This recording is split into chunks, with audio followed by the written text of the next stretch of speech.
नमस्कार, the news now के 2 PM bulletin में आपका स्वागत है। मैं हूं आपके साथ रोमी केरनी और आइए नजर डालते हैं इस समय तक की बड़ी खबरों पर।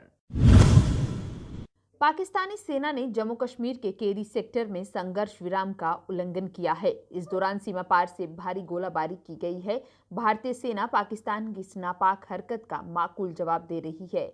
वहीं इस गोलाबारी में एक जवान के घायल होने की भी सूचना है।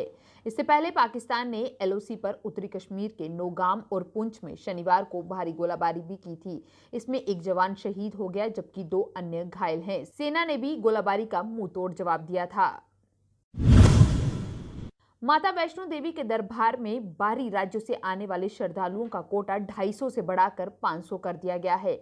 इसके साथ ही श्रद्धालु सुमन विशेष पूजा के लिए बुकिंग भी शुरू कर दी गई है, जो ऑनलाइन होगी। SOP का पालन करते हुए श्राइन बोर्ड के भवन, अर्धकुंवारी, कटरा और जम्मू में तीर्थयात्रियों के लिए ठहरने की सुविधा को पुनः बहाल कर दिया गया है। श्राइन बोर्ड के CEO रमेश कुमार ने बताया कि श्रद्धालुओं की बढ़ती संख्या को देखते हुए ये फैसला किया गया है।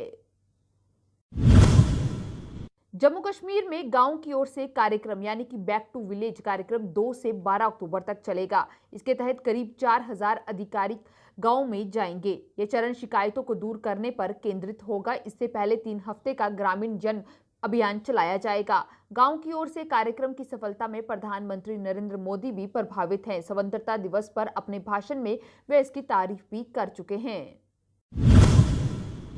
जम्मू कश्मीर में कोरोना संक्रमण के बढ़ते प्रसार से हालात खराब होने लगे हैं। प्रदेश में नए संक्रमित मामलों में 80 से 90% में सामान्य लक्षण या कोई लक्षण नहीं है। सिर्फ 10% मामलों में ही अधिक लक्षण है। ये सीमित फीसदी के मामलों में अधिकतर मरीज पहले से ही कई बीमारियों से ग्रस्त हैं।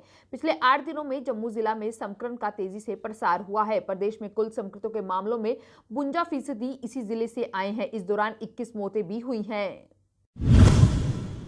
भारत में कोविड-19 संक्रमण के मामलों का आंकड़ा 41 लाख को पार कर गया है। वहीं कोरोना संक्रमण के मामलों में रविवार को अब तक की सबसे बड़ी उछाल सामने आई है। रविवार को 90,633 नए मामले सामने आए हैं। लेकिन राहत की बात यह है कि बीमारी से ठीक होने वाले लोगों की संख्या में भी इजाफा हुआ है। जानकारी के अनुसार अब तक 31,80,000 से ज्यादा लोग ठीक हो चुके हैं।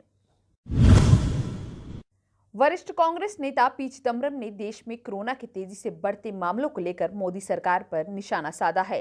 पूर्व वित्त मंत्री ने दावा किया कि भारत इकलौता देश है जो लॉकडाउन रणनीति का लाभ उठाता नहीं दिख रहा। साथ ही उन्होंने सितंबर के अंत तक भारत में कोरोना मरीजों की संख्या 65 लाख होने का अनुमान जताया। सुप्रीम कोर्ट ने कोरोना महामारी के इलाज पर खर्च के मुद्दे पर केंद्र सरकार को 1 सप्ताह के भीतर सभी राज्यों के साथ बैठक करने का निर्देश दिया है। चीफ जस्टिस SA बोबड़े की अध्यक्षता वाली 3 सदस्यीय पीठ ने केंद्र से कहा कि वह राज्यों एवं केंद्र शासित प्रदेशों को इस मुद्दे पर योजना लेकर आने को कहे। शीर्ष अदालत ने कहा कि राज्य इस संबंध में विभिन्न राज्यों के सार्वजनिक स्वास्थ्य अधिनियमों और राष्ट्रीय स्वास्थ्य विधेयक 2009 से मदद ले सकती है। एक तरफ कोरोना संक्रमण चरम की ओर बढ़ रहा है, दूसरी ओर खुशखबरी है कि स्वदेशी वैक्सीन का फेज 1 ट्रायल सफल हो गया है।